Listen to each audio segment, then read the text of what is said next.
We made it. We did. Hey, we landed on the moon. Well, actually, didn't we have a moon landing pretty recently? We sent something to the moon not too long ago. Did right? Yes, we did. We sent something to the moon a little while ago, and the operations team, the engineering operations team, built a drone that would expel itself from the main capsule and then shoot a selfie so we could watch it land in real time. Boom. Technology. Yeah. Fascinating. Yeah. Fascinating. Welcome to the Technology Recruiting Show. This is Larry Anderson, Brian Fink, and Christina Mosheri. What's going on, party people? Let's take a quick pulse check around the room. If you are chiming in from the great city of Atlanta, where 2/3 of the show is based today, we want to hear a big hell yeah from you. If you're from Detroit, we also want to hear a big hell yeah from you. What's going on, Christina? Yeah. Put that you're from the D in the DMs. Nice. I don't know where that came from. I don't know. It just came out. So yeah, we'd love for you guys to go down in the chat, let us know where you're at, as well as subscribe on our website, LinkedIn Unlock.live, to keep up to date with the latest and greatest of the trends on the platform and when you'll be seeing us next. So should we give a few minutes, or you want to jump right in and introduce our special guest? I think we should be talking about the person who is always recruiting. Larry Anderson, welcome to the big show. Welcome to the program. We are very honored to have you here with us today on this side as opposed to in the comments. What's going on, Larry? Yeah, thanks for having me on. Always I love watching the show. Love the opportunity to be on the show. Long time listener, first time caller, right? Isn't that what I'm supposed to say? So yeah, it's great to be on and talking shop, if you will, from my Lego office here. I'm loving it. So I see David and Fred in the comments already chiming in. Oh, there's Jason. Oh man, we're getting a lot of love. Okay, here we go already. Party people. All right. So, okay, David Marr, don't forget about me. Don't forget about David Marr.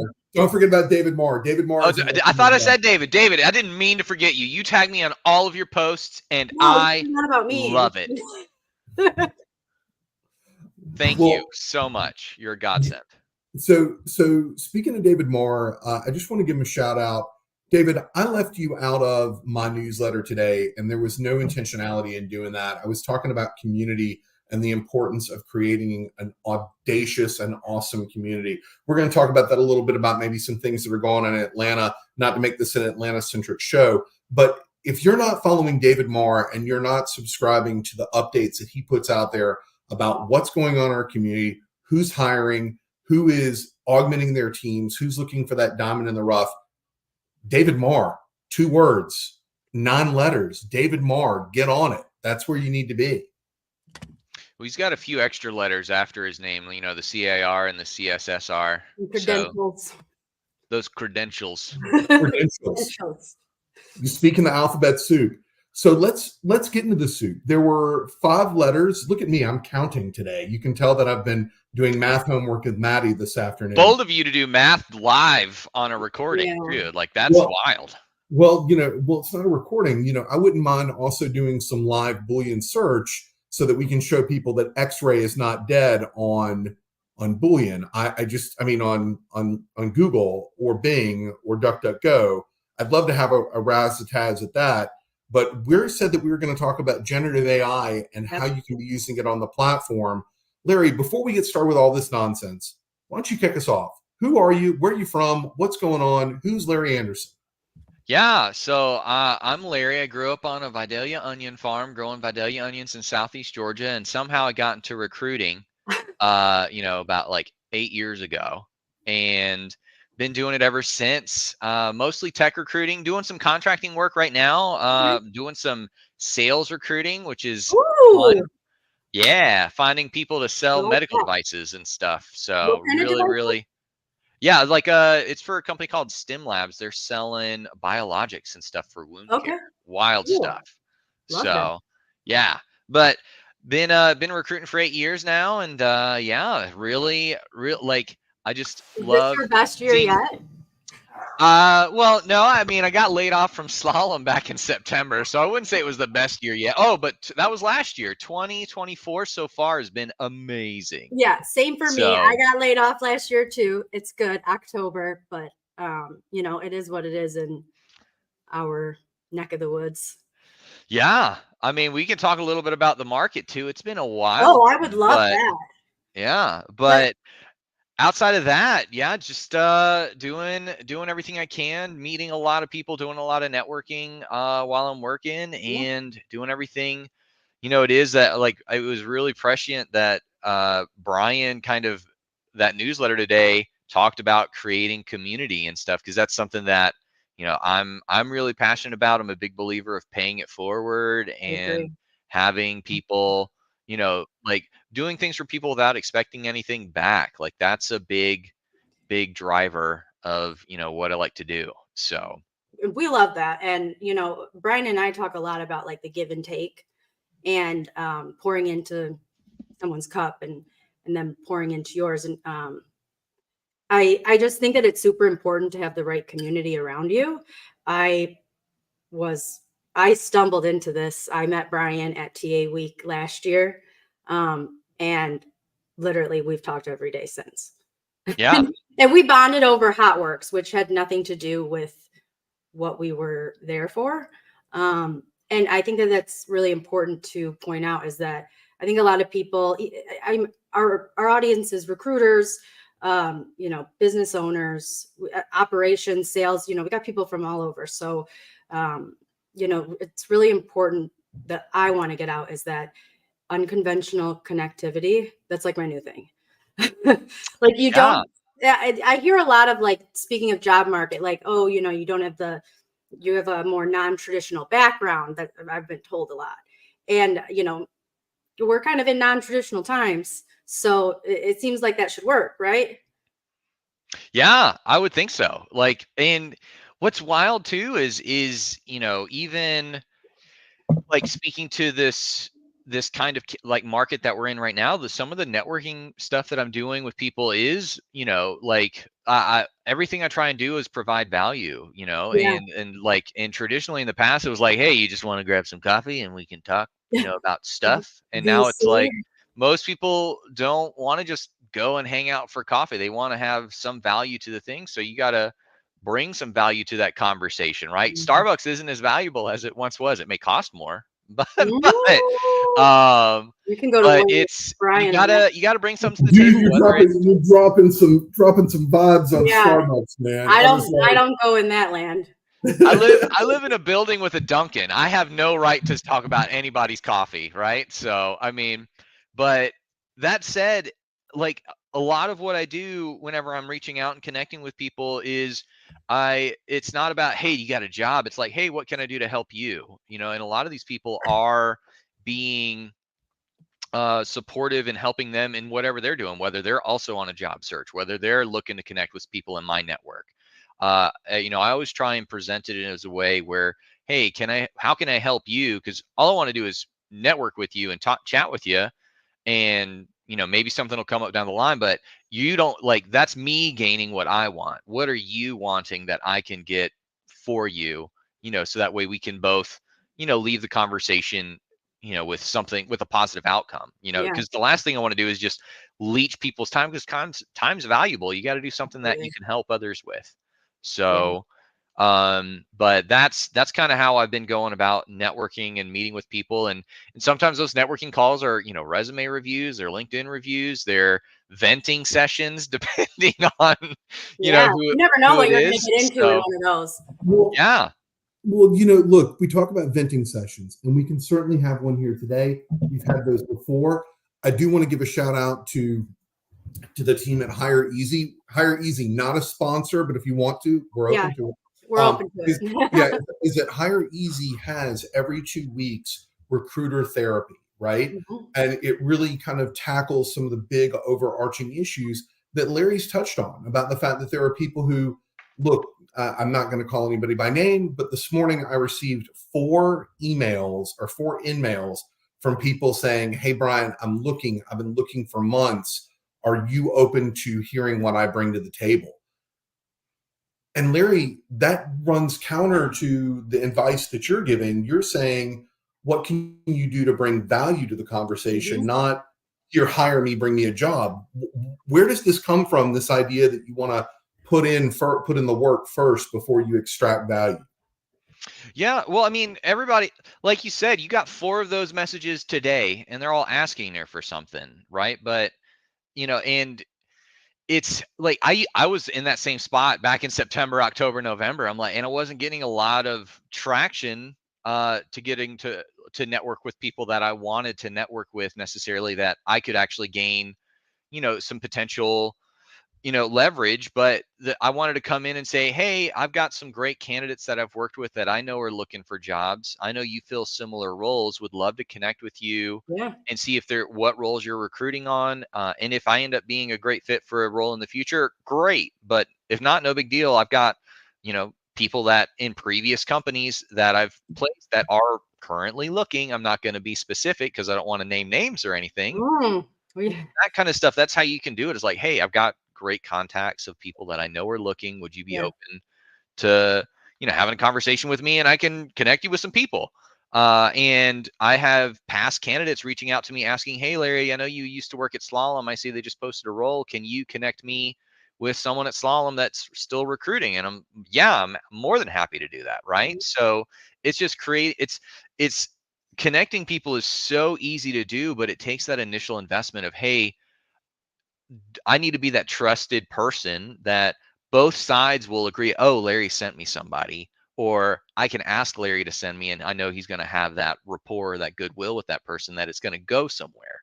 So that's the kind of profit value prop that you can Yeah. provide in these calls, outside of, hey, here's my resume, get me a job, you're a recruiter. So Right. can I pause for a second? Because Yeah. like I said, we kind of both had the same end of the year last year. So how have you, not to go straight into AI, but I know how I use AI, or how I've learned, and I've actually uh, upskilled a lot in like graphics and Canva and all.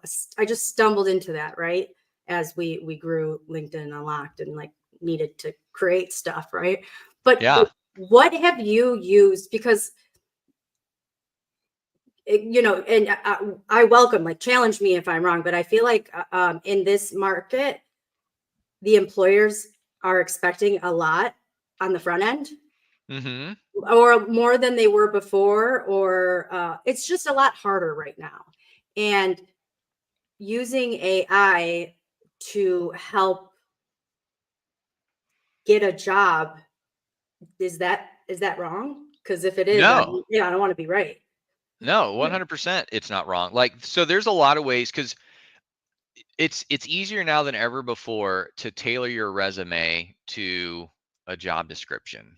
And you don't even have to go onto this, like, you don't have to even do it manually on Chat GPT, which is the preferred method I do, because then it tracks all of the stuff. But there's other platforms out there as candidates that you can use that'll give you a rating score.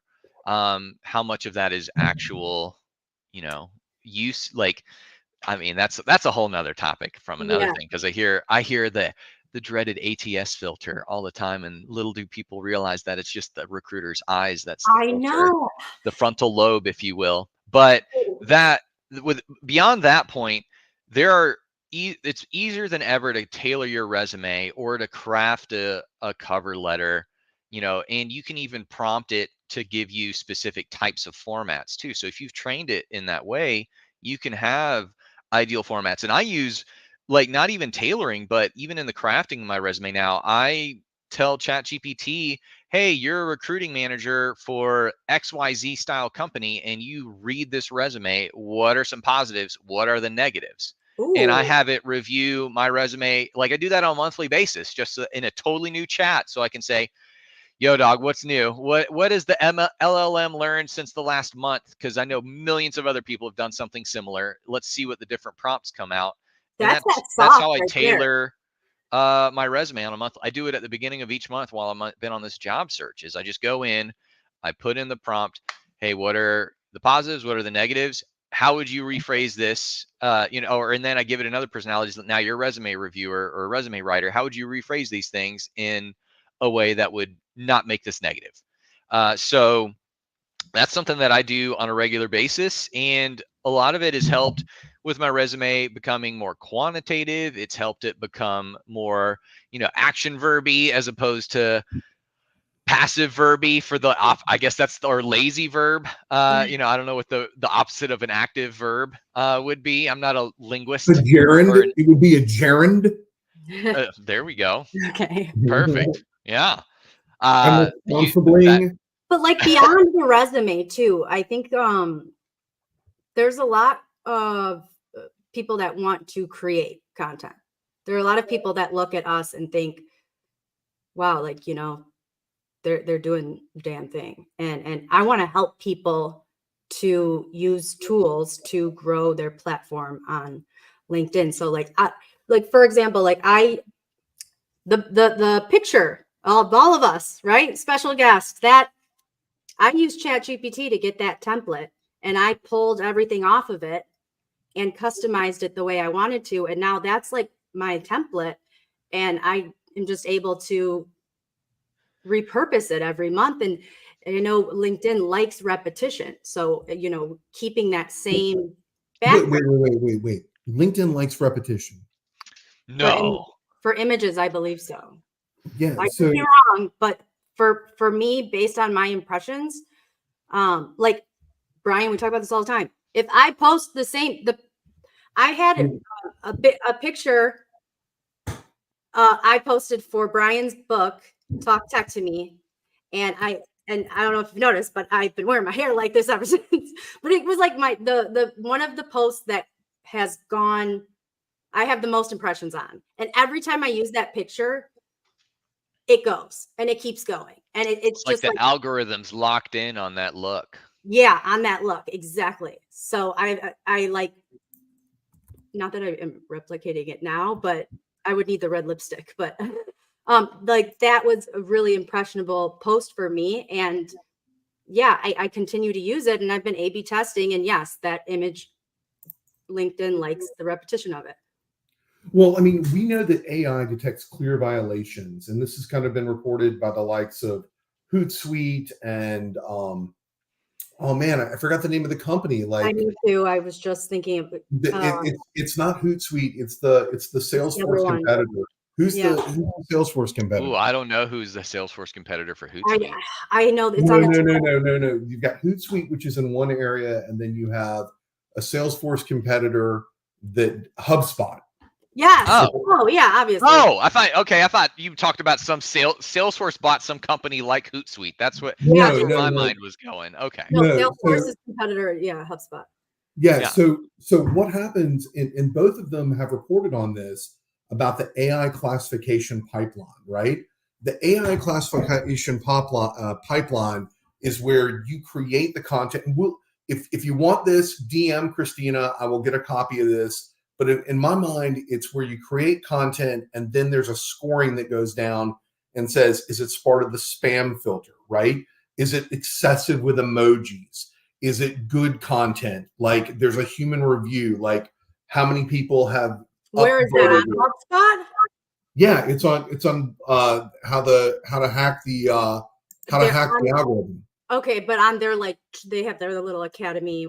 Yeah, it's on Okay. the academy. I'll have to go in and Photoshop. Yeah, I it. can find it. I had HubSpot for a while in my previous world, and I, was all into the sequencing and stuff, and I just I didn't Well, know that they had that new training. Well, while we're talking about like Gen AI for content, what I like when it comes to, image content, certainly that can help, especially non-artisan people. It can certainly Yeah. help people, that don't know code. It can help them write up code.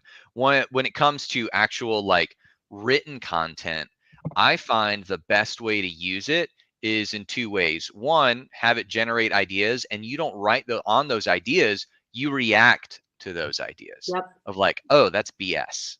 I don't think this is a good idea. Right. So you use it as the opposite of you use it as a springboard, but instead of running with those ideas, you react to it. It's like, actually, I don't think that's a good idea for this content. And that's how you can challenge yourself to think and have Gen AI not feed you topics, but you start to react to those topics.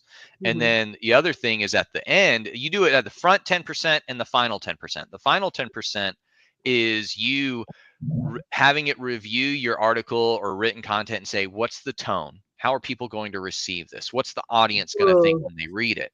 Right. So that way, if you went in with a particular message or hoping to get a particular message out, ChatGPT is going to be like, yo, dog, this is what you wanted, but this is what you're getting.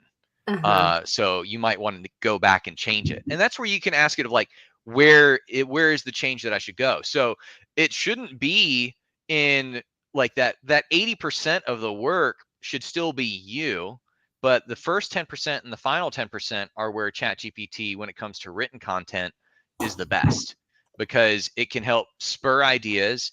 It can help, and further ideate.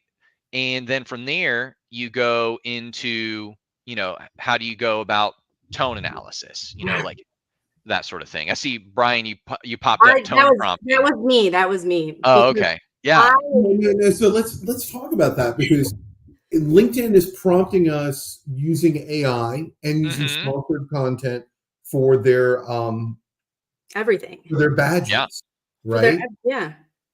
Right. So let's talk about that. Larry, does that 10% at the front and 10% at the back, does that still apply when you're trying to build your audience through those organic comments or through those AI generated comments? I think those are perfect examples of the front 10%, right? It's giving you asked it, like, instead of us asking the prompt, that is the prompt from ChatGPT that we're reacting to. Now you create content, right? So that's how you use it on the front 10. Like LinkedIn has done the front 5, you're doing the back 5, back 5 of that front 10, right? So that's how you want to think about it, though. They're doing it for us, but you can go take it a step further and do it for yourself, right? You can have ChatGPT create those prompts and create those questions. And then instead of including the question in your content, you just have your written content. They don't need to know where the idea came from. The idea, everything is still your. Is that disingenuous that they don't? I know, because your thoughts reacting to the question is your thoughts. That is your intellectual property. Is it? Now we can get into the question of, well, who did you hear from that first, right? Like, oh, well, most of my ideas are borrowed. I mean, I'm being honest, right? I'm doing really great about executing them, but a lot of those ideas, and the way I formulate them, they're in my own voice. They're in ways that I feel, and I have my own inflections on them or my opinions on them that I can throw into them as well, right? And that's where, my voice comes through. But when it comes to, it's obvious when somebody pastes whatever they got from ChatGPT and just throws it out there, right? In conclusion. Is it though? If you prompt it the right way? It's so obvious. It's so obvious. Firstly, secondly, in conclusionly. I take all that out. I use Grammarly like crazy, right? Like it's an add-in for my writing. I use it like crazy. Like anytime it has me rephrase stuff, I'm like, no, screw you. I want those extra words. That's seasoning on my content, on my phrases. Like, no, I don't care if it's too wordy. Leave it. Right. So every now and then, though, if I catch a phrase too often, I'm like, yeah. But Grammarly's starting to use some Gen AI in that stuff too. Of like, hey, here's some ways you can rewrite it and stuff. So, always use Gen AI to rewrite. I mean, now it is using Gen AI. It has always used some form of AI saying, this is not the King's English. This is how this should work. You should have a semicolon here. This is a run. Yeah, I use it for punctuation. I almost said punctuality. Punctuation more than anything. If it could keep me on time on stuff, that'd be another great feature. But yeah, I would say it shouldn't be like the 80% of the work should still be you. Yeah. But the front 10 and the back 10, that's where its best uses are, I feel. Yeah. For me, sorry, go ahead. I get ideas, general ideas, and I do use some tone prompting sometimes. But the ability to, get out of your own way and kind of get a list of ideas for things like that, maybe you want to share, but are difficult for you to get started on for whatever reason. That's where it helps me. And like Brian, you talk about task paralysis and yeah, dude, all all the of time. that. And like body shuffling and like the new featured with ChatGPT. I don't know if you guys have hung out with Mia yet. Oh, She's no, not she's yet. a great friend. She's a great friend. She has her Mia, own. who is Yeah, Mia? I told you, remember? Mia I was up till like 3 I a.m. know talking to Notion. Mia. I don't know Mia. Mia is on ChatGPT 4 if you pay for premium. Oh, no, I'm a free user. Freemium all the way. I was too, and then I'm sorry, it unlocked a whole new world. Well, what's fun about and where I got my ideas of that front 10 and back 10, I spoke to copywriters. Like I've got some really great copywriters in my network that I've reached out to. I see them posting. Some of them were like doom scrolling of, oh no, Gen AI is going to ruin us. And the ones I reached out to were ones that were, dude, this is going to make my life so much easier. Yeah, there's a good vibe. And I reached out to a few that, and I just asked, hey, I'm doing a deep dive into Gen AI. I want to figure it out. I just want to hear it from your perspective. Here's how I'm using it. How are you using it? And, they said the same thing as I have it ask me 20 questions. I don't ask it 20 questions. I have it ask me, and then I respond to that. It helps him get to, the from A, B, and then, they skip C and get to D. And they use that by having ChatGPT ask them questions. So it's really interesting, and it's ingenious how differently how everyone uses it in a different way. And Right. I've learned so many different ways from how people use it. I don't incorporate all of them, but I have seen quite a few different uses, which are awesome. Yeah, and even like there are people you can follow on LinkedIn. There's one guy that I follow that he, speaking of repetition, he has the same like black background, and he gives like a carousel, which I'm going to get to, but carousels on LinkedIn are going, and like, so more than one picture. Mm-hmm. And he does that for prompts. And I mean, I get a lot of ideas from him. I'll find his name and add it to, but there are tons of, creators that are branding themselves now as like, advisors or experts in prompting. I mean, we hear Prompt engineers like that. Like that was a hot job for like 5 months in 2023. So, well, I mean, from what both of you are saying, there's going to be, just like a recruiter today has to know how to close a candidate, how to research a candidate, how to source a candidate. You're both suggesting that a recruiter or the next generation of recruiter in 8 months is going to need to be a prompt engineer when it comes to manipulating GPT, Mia, Mida, Notion. I stand by that statement. I think that if you're like in the group that is like, I don't want to touch this, I don't want to know, I think it's going to take all my jobs, and you just are ignoring it, thinking it'll go away. It's not going away. Like we're moving to a skills-based hiring landscape. You don't want to be the one who has no skills in ChatGPT. And actually, I would argue that even for me right now, the fact that I am able to show others who don't, interviewing people that are in different industries that don't use AI or have any need for it. And they say, here's this about our business. How would you change it? And I'm like, they're like, wow, they're stunned. So it's like my grandma's using it for cooking recipes.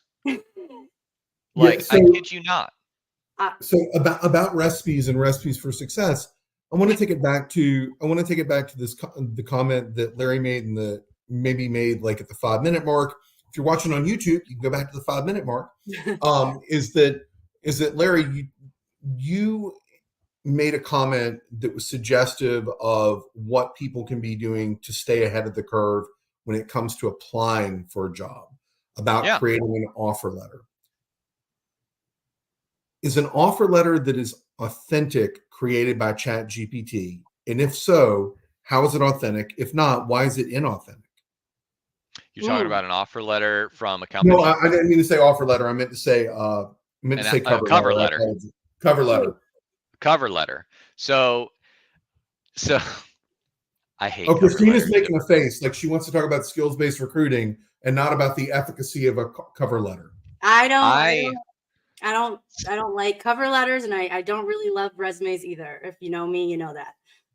So, I mean, I make sure that in my cover letters that, and when I apply to jobs that require them, I, in the first line state, the primary purpose of this cover letter is because your job application requires the inclusion of it. Ooh. So, I mean, chances that someone actually reads that, slim to none. And then I have a template in ChatGPT that I have rephrase, hey, phrase it for this company instead. And then go from there. So I've already prompted the type of answer that I want out of ChatGPT because it's in the same thread. And I say, hey, rewrite this cover letter in the same format for XYZ company instead of ABC company. So that's how you save it. Like, you already have done it in your own words. You're just having it rephrased. Then you proofread it just to make sure of like, oh yeah, that makes sense. Great. And you read it out loud. Don't just read it in your head, because you've read that same cover letter over and over again hundreds of times. You can probably recite it and your brain's going to correct the message. But if you read it out loud, it forces you to read each word. And you're like, oh, that doesn't read well. Let me rephrase that. Like, anytime you review something on ChatGPT and it's going to written and you're sending it to someone, read it out loud before you send it. You're going to save yourself so much embarrassment.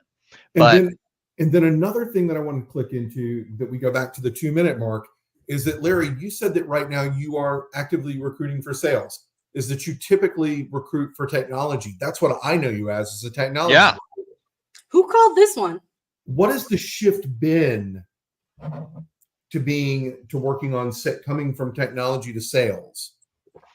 Well, I mean, before I got into recruiting, I sold insurance door to door for 5 years. There we go. So I know a little bit about sales, but a lot of it is all of the all of your salespeople resumes. They all speak to how much they've hit quota or above quota, how much revenue they generated. So their resumes are very quantitative, right? What you're really trying to get down to is, one, understanding the requirements of your hiring managers, what they're looking for, just like in a technical role, like, hey, I need somebody in a lamp stack. Hopefully you're not working on lamp stack stuff, but that's one of them. And then you go, all right, cool. So, but what I need, so in this particular sales role, you go, all right, cool. We want people that have worked in these types of companies like Stryker or competitors of ours that, if they're in California, we don't have to worry about a non-compete. We want you to go after Memetics, and we want you to go after Kerecis, and we want you to go after, all these big names. So it's like, great, cool, awesome. So from there, you just align that same stuff, and you're looking for the same thing in the resumes. You determine, hey, what did they sell? Sometimes the salespeople write what they've sold. Sometimes you got to go research on the company. What's great for doing research on a company is like asking ChatGPT to do it for you. It was like, hey, what does so sell for you? Of like, hey, what medical device or what medical product does XYZ have? Yeah. And it'll help you do it, right? So Tom, you're right. COBOL lives on. COBOL forever, baby. Banking. Oh my gosh. Take your States. AS400 and pay that power bill already. Come on, that AC is through the roof. Hopefully it doesn't go out. But oh man, I love some of these deep tech recruiters knowing what the lamp stack and COBOL. Anytime I see COBOL on someone's resume, unless they're actively looking for a COBOL job, I ask, why is it on there? So I literally ask. But anyway, that's not here nor there. But that's the one way I've used ChatGPT to help with resume reviewing, of asking, if they have a company, instead of me doing all the Google work, I'll save that resume, come back to it, and then I have a list of companies like, oh, cool, let me verify this. Does it look right? Perfect. Yes, they're a good candidate to talk to. So that's how I've used it in my past, or just in the recent past. And then you start seeing a lot of the same companies. So it's a way to help ramp up. So that way, and obviously it doesn't replace speaking to the candidate. Like, I learn more from speaking to candidates of like, hey, 100%. what do you sell? oh, you actually sold this? Well, cool. My research has either backed that up or was completely wrong. Mhm. So you still want to have that trust but verify attitude when it comes to using ChatGPT, and you do that by having your candidates prove it for you. So Exactly. you're still having these conversations, you're still doing it, but you're coming into those conversations much more informed. You're still coming in from a learned perspective. Even if it is incorrect, you can come in and learn, oh crap, maybe I need to get better on my asking of ChatGPT, or I completely botched my own research, right? So it's still a learning opportunity in that regard. I mean, ChatGPT is not 100% factually correct. Just don't, No, like, not for instance, don't ask it math questions. Don't ask it math at all. It's not a calculator. at all. I really typically use it for more creative stuff, and it's more just to like get the juices flowing, I guess. And also to like tie the knot at the end, to like make sure everything wraps up. But why don't you what? Why don't you back that thing up? Why don't you back that thing? If you're a fine mother, why don't you back that thing up? Nice. I was gonna say call me Big Daddy, but that's okay. Actually, I think that song was not sung by Big Daddy. I think that song was That's the actually next line of the song. it's by Juvenile. It's by Yeah, Juvenile. I know. Okay. All right, that's me letting everybody know that how young I think Christina is. You know what? That is the point. I'm so sick of it. Like I want to look that young. I'm so sick of people telling me like, oh, you know, like comparing me to like their 17 and 24-year-old kids. I'm like, you know, I want to look young, but I'm not young. Well, I'm tired of my 7-year-old kid acting like she's 32-year-old Christina. Oh, David brings up a good point. ChatGPT is a good starting place. Yeah, it's great because it's free and you can literally do whatever you want. The first thing I ever did on ChatGPT was I used it to help make D&D characters and ideas. Like, I play Dungeons and Dragons like crazy. It's like, let's see. Oh, these are really good. I think I got a Wow. friend named Jared Rich who likes to play. I know he likes gaming, but I think he does Dungeons and Dragons. Does he carry a 12-sided dice? Do you know what this farmland game is that like the cow sounds, and do you know what I'm talking about? Are you talking about the speak and spell? I don't know. I just know that I hear level 1 words cow COW word score 3. But it's totally didn't sound like that. Can you do the voice? No, it goes Yeah, are we talking about the same thing or no? Anyway, no, I don't think we are. But there's a video game. I'll have to verify it with you know, my yeah, I've got my bag of dice right here. But anyway, so we go into that, like that's the first thing I use it for. And then I started thinking how I could use ChatGPT. But to David's point, these are not finished products. You can certainly make your own modules in ChatGPT, which is a bit more advanced. But there are plenty of companies out there that have products that make your life easy already. One of them is MetaView. It's an automatic if y'all remember the Chappelle Show, stenographer in your back, right? Mm-hmm. The pocket stenographer. That's literally what it is. It tracks your conversations. It gives you a summarized notes of your conversations afterwards, and it's amazing. And how do we feel about that as recruiters? Farmville, yeah, I don't like that game. Okay, I feel like anytime I use when I use MetaView, I feel like Ricky Bobby, and I don't know what to do with my hands anymore. Because they used to be typing all the time. Now I can have authentic conversations and not have to worry about, oh crap, let me write that down. Oh gosh, what did they say? Thinking about it, you have the right mindset. I think that there's a lot of mindsets around that. And I think that a lot of recruiters are kind of scared, like, oh shit.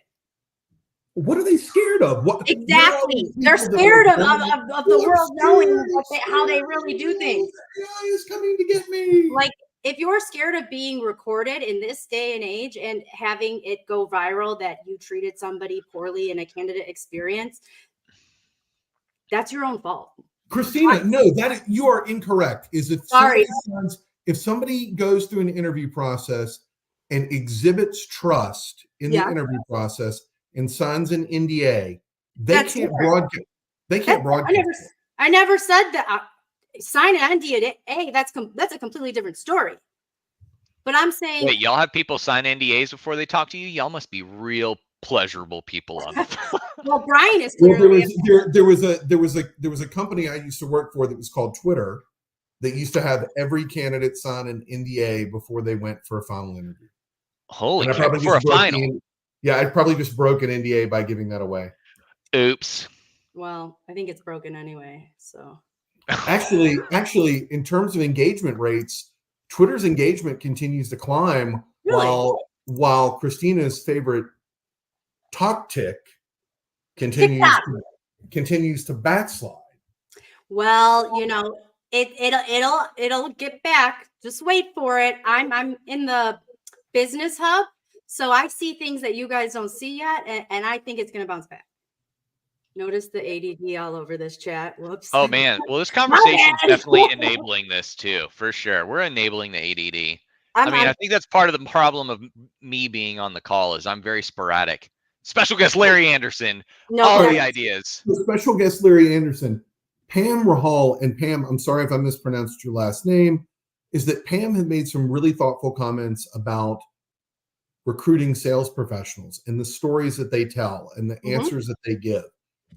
How much time do you spend with a sales candidate on the phone qualifying them versus how much time do you spend qualifying a technologist or an engineer? Is there any difference there because of the proclivity of speaking? No. Like if you can't get it done in 30, 45 minutes, then how are you going to catch all the candidates that you need to talk to in a day, right? So like you got to I always give a leeway, I don't book back to back interviews. I always give a 15-minute leeway just in case a call goes over by 45 minutes. But the proclivity of salespeople is one, you got to, just like a recruiter, you got to control the conversation. You set up the agenda on the front end. Hey, this is what we're going to go over. Great. Cool. I steer the conversation one way. Now brag about yourself. Instead of you giving me an elevator pitch, just talk to me about your biggest sales success or the one that you're most proud of and why. And then we'll dig into that. Yeah. Right. So you just go through, you make sure that people still feel heard. They get the information that you know. And as recruiters, you hear the same questions over and over again. You don't need to wait for the candidate to ask them to answer them. So if you aren't already answering the top 5, top 10 most commonly asked questions after week 1 of talking to candidates, and you don't have that knocked out in the first 5 minutes of your call with a candidate, what value are you providing on that call to the candidate, right? Like they should be, if you're not getting this response of, oh no, you answered most of my questions already, then you're doing it wrong. Yeah, for sure. 100%. Like you want to make sure that you're answering those questions before they're even brought up. What do salespeople typically want to know? Compensation. What do they want to know? Do I have to travel a ton? Do I need, what's my territory going to look like? What product am I selling? What's the competitive edge? So I bring all that up within the first 5 minutes. And sometimes I even double up. It's like, hey, some of this is on the website. Does this sound familiar to you? We can totally change it up if you already know all this stuff. Yeah. And like, oh yeah, no, this is great, but I'm hearing great, the extra context. And then from there, you want to ask your questions to them of, hey, now I want to hear about you. Now it's back and forth, right? I want to make sure now I'm your salesperson. I'm going to sell you to the area sales manager or the hiring manager in the role. How do I go about doing that? What's your proudest success, your biggest sales success? Is it a variety of different things? Is this a particular client? Like it can be broad, but I don't need to hear your elevator pitch of your resume already does that for me. Particularly with salespeople, it's the best. Technical people, oh no, it's the worst. Some of the worst resumes I see are for technical people because they don't know how to talk about themselves. 100%. Right? So a lot of it's like, oh, I need to hear about your career because your resume is crap at it. So let's talk about how did you grow in your career, all that stuff. Give me your elevator pitch. Salespeople's like, no, it's all there. So, all right. So real quick, that is awesome. We got great questions that are coming in to kind of shift gears. Tom Harada wants to know, Larry, do you keep a perpetual GPT thread? And I think he's referring to memory inside of GPT. use the OpenAI version? What are the pros and cons versus Bing or Copilot? So I use the OpenAI version, the freemium. I have yet to download Microsoft Edge, or use Microsoft Edge, so I'm not gonna get the free 4.0. But what I do is wait, I pause use. for a second. Did you just dropped say a freebie? You dropped a freebie. did you It's drop like the freebies and just keep moving? Did you just say that if you download Microsoft Edge, you'll get ChatGPT 4 for free? Yeah, you get to use it as a search engine, right? So you No, get you get to 4.0. use it. You get to use it as part of Bing. Whether Because you I yeah. definitely downloaded Edge and I don't get it for free. Maybe you need to update your Windows. I don't know what version of Windows are you on. I'm on a Mac. That's where they get you. But to answer Tom's question, so yes, I use perpetual like conversations depending on the task. So I have a perpetual conversation for my cover letters. So that way I don't have to reprompt it every time and have a ton of things. I just have a cover letter thread. When it comes to my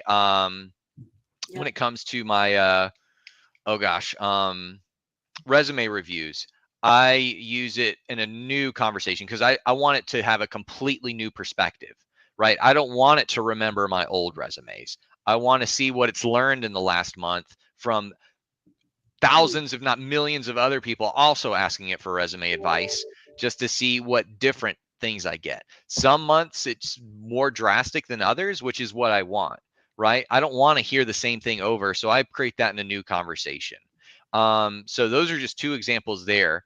But when it comes to repetitive tasks that I don't necessarily need a completely different perspective, I just need a different slightly format, or things formatted in the same way, I use the same conversation all the time, right? I back it up and I just find the thread and I have that conversation go from there. When it comes to pros versus cons, I use the free version, which is I don't use Bing. I use DuckDuckGo as my search engine. So I just don't like most things Microsoft, which includes LinkedIn. Whoa. Wait a minute. Hold on, Larry. You know that Bing powers DuckDuckGo, right? Oh, well, that's why the searches look so familiar, but I don't get tracked according to DuckDuckGo. You do not get tracked or trucked when you use DuckDuckGo. Very true. My data doesn't get trucked or tracked.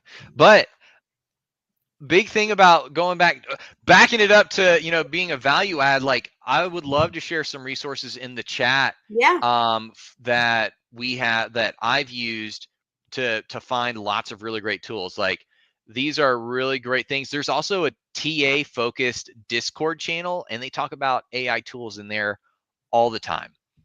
It's free to join. I joined it recently. They got some really good stuff, like lots of links in the chat right there. Share, definitely check some of those out. If you're in TA, the Discord, really, really cool. I don't know if y'all are on Discord. If not, it's a better version of Slack. What's the other one? There's another one too. Not Discord, but there's another one. And these are from my day trading days. Are you talking about like Vent, TeamSpeak? Hold on, let me find that folder. Oh, I hate going Teams. back to the old Telegram. What are you getting scammed by some farm shop from China and they're telling you to download Telegram to talk to them? I used to be in these Telegram groups with people that were, do you remember the AMC and the GameStop? To the moon? That was on Reddit. That was Wall Street. Yeah, I know. But I was looking at it on Reddit, but then there was groups on that Telegram, and they would be like, "Go to the moon, hold." No, hodling is the worst thing that you can do. Don't listen to those. Those golden hand bros are not making money. It's been years. I learned my diamond hands with the coins. But I know we have 10 minutes left. I did put the banner up. Comment, questions. If I guess that thing up one more time, I'm really good. I've got a question. So I know when we were prepping for this show and talking about content, I brought up the use of ChatGPT for content creation. And Brian, you had the biggest reaction I wouldn't necessarily say it was positive, but I wouldn't say it was overtly negative, but you definitely had a strong opinion. Has our conversation and talking about it and how I use it for content creation, has that changed your perspective? So the 10%, so let me explain how I use Notion AI, right? Yeah.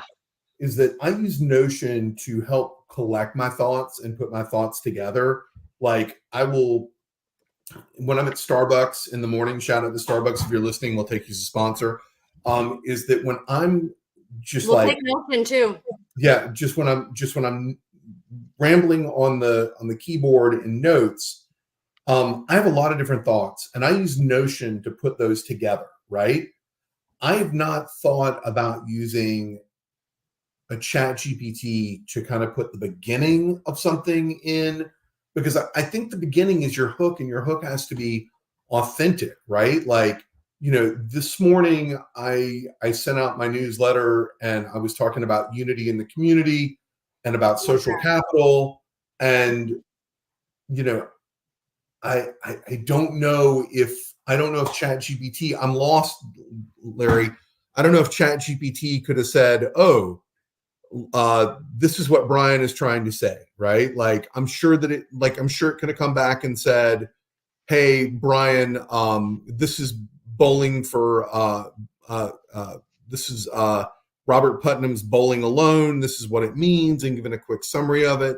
But I don't know if I can create, if chat GPT, even with its backup memory, if it can create a compelling hook based upon my friends and associations.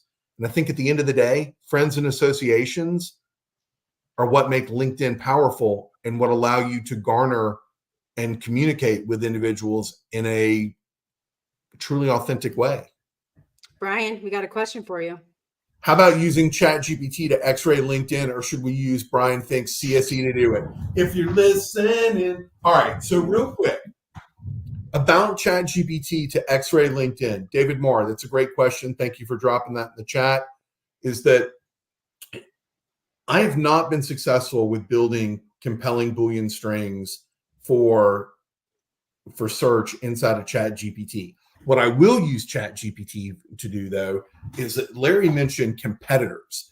Is if I'm going after a list of competitors and you've given me 3 or 4, like for instance, I was helping a friend of mine who was looking for a controller for a law firm. I don't know the top 10 law firms in the country, but what I did was I put top 10 law firms in the country into ChatGPT, copied that, made it into an or statement, put it in parentheses, did site:/linkedin.com/in, pasted that link, bam. Oh, and put controller off to the side, and that hit my 32-word limit, and there I was. So I will use that to build strings, but like, I don't think it can X-ray, but like, I guess if Irina says it can, it can. And maybe it will in the future. I mean, talk about LinkedIn Unlocked. Like every time we come on here, I start the morning with everything I know that has been updated, and I know what I'm going to talk about. And then my Gmail I'm subscribed to like every LinkedIn blog, and I see a ton of new updates. So it's like keeping up with the Joneses. I don't know if that even is relevant. Hi, Patty. Hey. Say, what's up, LinkedIn Unlocked? You want to say hello to LinkedIn Unlocked? You want to say hey to everybody? Hello. Where's Cam? Hello. Hello. All right. Will you go downstairs to Cam? I'll be down in just a minute. Okay, cool. Hi, Maddie. Hi. Okay, Maddie, could you shut the door? Hi. Bye. Okay, we got a long one here. Ooh, David. Okay, see, I think he's talking to me. David. First, that gave it away that it was a GPT. Yep.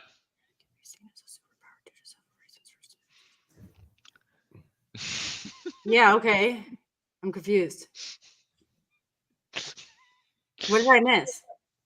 I think it's because I said, oh, David, and then we all like saw the Chat GPT response. I don't know who's playing this game with me, but like comment and add your questions. And if I see back that thing up one more time, I'm gonna lose it. Can you guys stop? This is not funny. Okay. David has only typed it once. Brian is abusing his moderation powers, and I love it. I know. We're gonna have to put you in. We're gonna have to make you a guest speaker.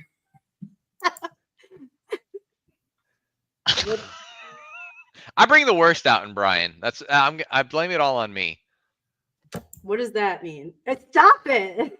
Okay. Anyways, Cherub is angel. It's another word for angel, and Maddie was being an angel. Oh, that's right.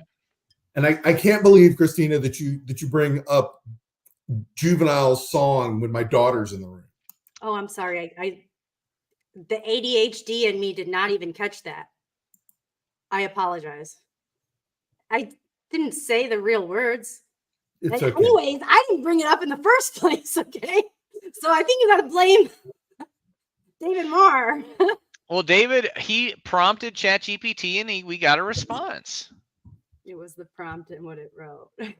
So, we have 4 minutes left. Any questions you guys have, throw them in now. We will still be monitoring. I'll post a replay so that everybody who wasn't able to attend at this time slot can revisit and see. Donald Grover. I love that question. What do you think about the security of ChatGPT? Everything that you write in there is gonna be found somewhere. Like, unless you have an enterprise license with ChatGPT and they are putting it on your instance, and that data is in your own ecosystem, it ain't secure. Somebody's gonna get it. It's like TikTok. I go on TikTok knowing that China's watching me. All right, so you can prompt ChatGPT because of memory to uncover all kinds of things that other people have put in there. Well, y'all, so this might be a rabbit hole worth going down at a totally different conversation, but jailbreaking. Have y'all been reading on like adversarial prompts for ChatGPT and stuff? And where you can have it do literally anything you want. Tell me more. You had me at jailbreaking. Tell me more. Oh man, there's researchers out of MIT that are trying to break ChatGPT all the time just by putting in these adversarial prompts that will like completely ignore the guidelines that are put up. And every time OpenAI says, "Oh, we fixed it." Oh, no, you didn't. So just look up adversarial prompts for Gen AI. And you will find a lot of really great resources. And there's people out there trying to break it all the time. Like, y'all heard about the car company that was selling General Motors, the yeah. Silverado. Wait, what? Yeah, a dude bought a Silverado for less than $10 from a dealership. He bought it for $1. He bought it for $1. Yeah. All because ChatGPT was going in. Okay, so he weaponized ChatGPT to create an adversarial chatbot that basically ratcheted the price down by ratcheting the options up. Well, it's kind of like that guy. Well, this is probably a really bad analogy, but the guy at the Super Bowl who went streaking, he bet on it and then did it. So that wasn't this year. That was a viral. Was it? Yeah, that was, and he didn't get his money because the casino's like, no. Oh, dang. Okay, well, terrible analogy then. All right, Louis. Donald Louis Grover, or Groover. I heard you can turn off the security and into incognito mode. I think you can. I don't know why incognito mode would make a difference on that though. Like that. Yeah, incognito mode still tracks your content. So in your search. Yeah. I'm not sure why that would make a difference, but I think if you use like I think if you want to try and break OpenAI or ChatGPT though, just look up adversarial prompts in jailbreak. Yeah. And then if you come across an MIT article, you found the right one. They probably fixed that one out, but they're constantly researching all the time because it's brand new technology and people are using it like crazy. And it's wild. So We got another VPN, one. it doesn't matter. It's accessible worldwide. So why having a VPN unless you don't want people to know where Well, you were yeah, using it? What are we scared of? What's the fear? Where's the fear coming from is what I would like That to know. that Microsoft or OpenAI is going to show up and say, "We know you." Well, More we're on than the you World already Wide know. Web. But, if you want to use a VPN because you don't want it to track, that you're the one putting in these prompts and breaking it, sure. But there's so many people doing it. I've heard of people using VPNs to access Chat GPT because it's banned in their jurisdiction. Yeah, that's how you all the VPN was allow you to get around, hey, using it on some other network. So, the Great Firewall of China, you use a very sophisticated VPN to get past it. But yeah. So I don't want to cut, but I'm going to cut because Oh yeah, got it. We're over time. We're over time by a friggin' minute. By a friggin' minute. Can you have access to the chat right now, right? I can't type anything in the chat, so no, Okay. I don't know why. Well, I wanted to throw your LinkedIn so that people can. Oh yeah. But connect with me via LinkedIn. So I'm going to try right now, but sometimes when I'm streaming and go on LinkedIn, it kind of doesn't work well. So I'll put it in our notes section so that way you can just copy and paste it if that works for you. Yep, but I wanted in the comments is kind of. I got it. Here we go. There we go. All right. So connect with me. I don't know. It's going through as if don't just connect with Larry. Yeah, reach out to Larry and see how Larry can help you and how you can help Larry as we go through the next massiation of job search. Yeah. Oh yeah. If you want to learn how I'm using ChatGPT to help with my resume, I'm happy to show you. Yep. So we will wrap up today. Thank you so much, Larry. I will send out some. I think the best way to do it is to put them in the comments because that's where everybody goes to visit for replays. So I'll put all of our documentation that we have as far as summary and helpful tips for you guys. And then we will be back next week. Next Monday. Are you listening? Who's the guest? Who's the big show? Do you guys remember back last year when that AI book hit the market and it was like, whew, I'll never forget it. The fact that he is coming on our LinkedIn Unlocked is just mind blowing to me because I read that book front, back, side, up and down. And his name is Mike Woodford. Yeah. And that guy. Oh, nice. That would be great. Recruiting in AI? Is that what the book was? It is the AI recruiter. The AI recruiter of the book. Yes. And yeah, my books are in my storage unit, but I have read it. It's amazing. And also Brian is the author of Talk Tech to Me. And the main thing is the main thing. If you want to purchase either one of those, which I am acknowledged in both, you can find them. And I will put the Amazon link below in the chat. And we will be back next week, 4:30 with Mike. And I'll be joining you from Vegas from Transform. We are going to have an epic time. Speaking of epic times, if you're still on the chat, LinkedIn Unlocked, Atlanta, Larry Anderson is your guy. He's got something cooking between those headphones. Oh yeah. We're going to have a local Atlanta TA meetup starting soonish. We're actually meeting tomorrow to figure out some logistics on it. So if you want to meet me and Brian in person in Atlanta, the opportunity will be arriving soonish. With coffee or drinks. Or food. Yeah. Or all three, if you so are inclined. So I guess I'm going to have to be looking at flights to get to ATL because you guys can't have a TA meetup. I got to be there.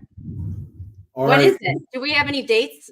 We're working on the dates. That's what we're talking about tomorrow. Okay. All right. Well, then. Okay, perfect. His LinkedIn is there. We have all of his information. Thank you so much for joining us. Thank you for having me. Yeah, absolutely. And it's been a pleasure. Everyone go follow Larry and connect with him. mention that you saw him on LinkedIn Unlocked. That's the way I would do it. Awesome sauce. Thanks, everybody. Thanks, Larry. You're the best. Thanks, Thank y'all. you. See you next week.